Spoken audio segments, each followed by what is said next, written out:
Il y a un moment d'urgence, c'est toujours urgent parce que nous, on voit les villages un peu périclités, tout ferme, et on se questionne. On est encore, nous, on vieillit, mais on voudrait que d'autres poursuivent dans la lignée. Il y a vraiment une diminution très très forte.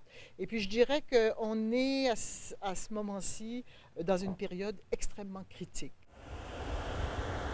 Les plateaux meurent à petit feu. En 15 ans, la population a fondu de 20 Saint-André-de-Restigouche a perdu le tiers de ses habitants et la population est vieillissante. Michel et Jocelyne font partie de Territoire solidaire, un comité qui vise à assurer l'avenir de Matapédia-les-Plateaux. Pour eux, il faut d'abord unir les forces des 5 villages. La voie du développement collectif, c'est-à-dire comment on peut imaginer ensemble, sur un territoire donné, qu'est-ce que l'on pourrait implanter dans un village ou dans un autre pour qu'on puisse se compléter. Par exemple, chacun des villages s'occuperait d'une seule infrastructure, terrain de balle, aréna, service d'incendie. Les citoyens doivent d'abord accepter de concéder leurs services que la faible population ne peut plus supporter.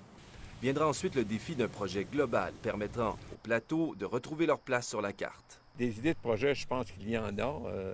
Maintenant, il faut avoir l'assentiment de la population. En se regroupant ensemble, comme d'autres l'ont fait, que ce soit dans Bellechasse, que ce soit dans Kamouraska ou ailleurs, ils ont mis des choses sur pied et ça fonctionne. Kamouraska et ses villages environnants sont sortis de l'ombre en se donnant une identité commune, entre autres en plantant des pommiers sur tout son territoire. Territoire solidaire cherche à son tour une façon de sortir sa région de l'isolation. En novembre, les citoyens pourront participer à un forum pour trouver un projet qui fera à nouveau de Matapédia-les-Plateaux une terre d'accueil. Alexandre Courtemanche, Saint-André-de-Restigouche.